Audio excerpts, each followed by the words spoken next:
അപ്പോൾ ഗൈസ് നമ്മുടെ കയ്യിൽ അടുത്തൊരു ബാറ്റ് കിട്ടിയിട്ടുണ്ട്. ഇതെൻ്റെ ഒരു കൂട്ടുകാരൻ മാനസാണ്, പോപ്പിക്സ്.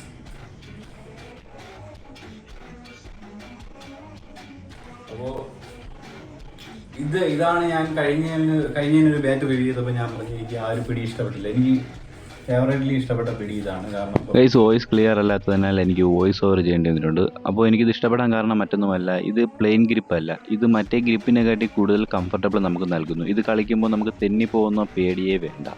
അപ്പോൾ ഇത് വാങ്ങാൻ നമുക്കൊരു 80 രൂപ 60 രൂപ റേഞ്ചിലൊക്കെ നമുക്ക് സാധാരണ സ്പോർട്സ് കടയിൽ കിട്ടും. ഓൺലൈനിലും അവൈലബിൾ ആണ്. ഇതിൻ്റെ ലിങ്ക് ഞാൻ മേളിൽ കൊടുക്കാം. നോക്കാം.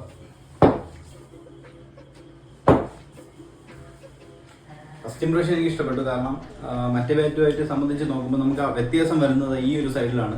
ഈ ഒരു കറവിൽ വ്യത്യാസം വരുന്നുണ്ട്, പിന്നെ നമുക്ക് ഇത് വ്യത്യാസം വരുന്നുണ്ട്. പിന്നെ ഇതിൽ കങ്കൂസ് നൂല് കെട്ടിയിട്ടുണ്ട് ഈ സൈഡ് രണ്ടിടത്ത്. പിന്നെ ഇവിടെ പെയിന്റ് ഉണ്ട്, നല്ല പോലെ പെയിന്റ് ഉണ്ട്. ഇവരെ കമ്പനിയുടെ പേര് പോപ്പിൻസ് എന്ന് അടിച്ചിട്ടുണ്ട്. ഇവിടെ പെയിന്റ് ഉണ്ട്, മൊത്തം പെയിന്റിന്റെ കളിയാണ്. അങ്ങനെ മൊത്തം പെയിന്റിന്റെ മയമാണ്, ഫുൾ അൾട്രേഷൻ. നമ്മുടെ മറ്റേ ബാറ്റ് വെച്ച് നോക്കുമ്പോൾ ഇതൊരുപാട് കുറച്ച് എറിച്ച് നിൽക്കും, എറുപ്പുണ്ട്. മറ്റേ സ്റ്റാൻഡേർഡ് ആണെങ്കിൽ ഇത് കുറച്ചുകൂടി എന്താ പറയുക, ഒരു ഫ്രീക്കൻ എന്ന് പറയാം നമുക്ക് വേണമെങ്കിൽ. പിന്നെ ഇതിൽ വെച്ച് കളിച്ച് നോക്കിയപ്പോൾ പവർ ഹിറ്റിനൊക്കെ നല്ല ബെസ്റ്റ് ബാറ്റാണ്.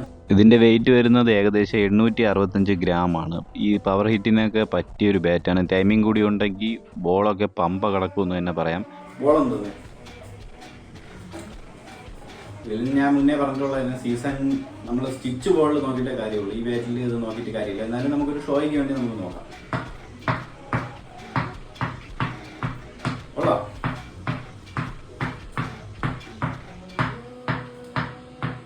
ബോളൊക്കെ നല്ല പോലെ ഇതാവുന്നുണ്ട്.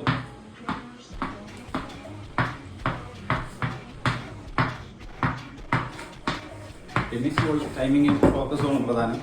അപ്പോൾ ഇതും കൊള്ളാം, നല്ലൊരു ബാറ്റാണ്, ഒന്നും പറയാനില്ല. നല്ല തടിയൊക്കെ നല്ല പെർഫെക്റ്റ് തടിയാണ്. 2-3 മാച്ച് എടുത്തിട്ടുണ്ട്. ഈ ഒരു ബാറ്റ് വാങ്ങുമ്പോൾ നമ്മുടെ കയ്യിൽ കങ്കൂസ് നൂലും ഇല്ലായിരുന്നു, പിന്നെ ടോയ് കാർഡും ഇല്ലായിരുന്നു. ഇത് രണ്ടാമത് ചേർത്തതാണ്. ഇതിന് ഏകദേശം 15 രൂപ 30 രൂപ നിരക്കിലൊക്കെ നമുക്ക് സാധാരണ സ്പോർട്സ് കടയിൽ നിന്നൊക്കെ ലഭിക്കും. അപ്പോൾ ഇതിൻ്റെ വില വരുന്നത് 2500 രൂപയാണ്. നല്ലൊരു വർത്തി ബാറ്റായിട്ട് തന്നെയാണ് എനിക്ക് തോന്നിയത്, ഒന്നും പറയാനില്ല. പിന്നെ നാളെ ഒരു മാച്ചിന് പോകുന്നുണ്ട്. അത് കഴിഞ്ഞ് ഇതിൻ്റെ റിവ്യൂ മറ്റേത് റിവ്യൂ ഒരുമിച്ച് മാച്ചോടെ ഞാൻ ഇട്ട് തരാം. അപ്പോൾ ഓക്കെ.